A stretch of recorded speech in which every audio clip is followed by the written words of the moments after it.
škola je seminar o pitanjima interkulturalnosti i identiteta. Ovo radimo sa studentima društvenih nauka i umetnosti, a imamo i ponekoga sa elektronskog fakulteta.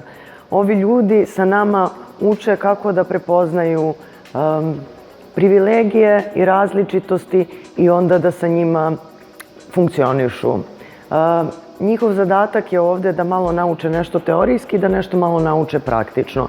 Bavit će se istraživanjem lokalne društvene istorije, jer je to način da prepoznamo kako su se zajednice razvijale kroz saradnju i sudare različitih kultura.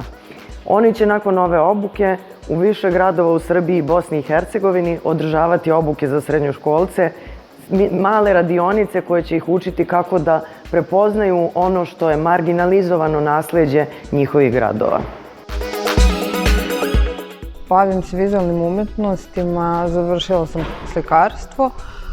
Sa grupom 484 sarađujem već par godina, uglavnom u tom segmentu rada sa mladima, odnosno uglavnom sa đacima osnovnih i srednjih škola. Ovde sam na ovom seminaru pokušala da budem od koristi jednoj grupi mladih, da nekako obradimo i formulišemo nekakav materijal do kog su oni došli istražujući u biblioteci.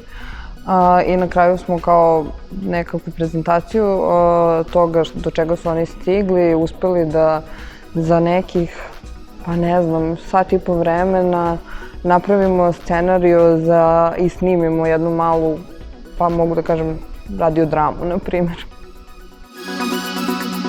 Mi smo sada u Vrnjačkoj banji na jednom zanimljivom seminaru, skupu,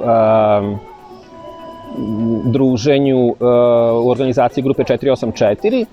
I evo upravo malo pre se završila naša poslednja akcija posvećena Slobodi Trajković. To je devojka Ive Lole Ribara koja je dala svoj život zapravo za slobodu, jer joj je Lola Ribar poslao pismo u kom se nada da će se oni sresti. Gestapo je to pismo nekako uspeo da ugrabi i da slobodu ucenjuje da izda svog tadašnjeg verenika Ivu Lolu Ribara, što je ona odbila, tako da je cela njena porodica ugušena u logoru u Banjici, u plinskim kamionima.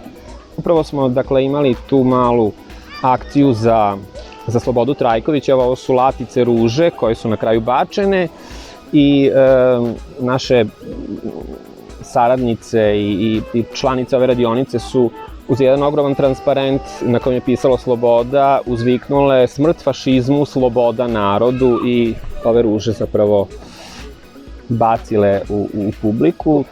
Ono što je zanimljivo za ovaj seminar u Vrnjačkoj banji, da su po prvi put došli i naši gosti, prijatelji iz Bosne i Hercegovine, konkretno naši prijatelji iz Tuzle, Lukavca i Doboja.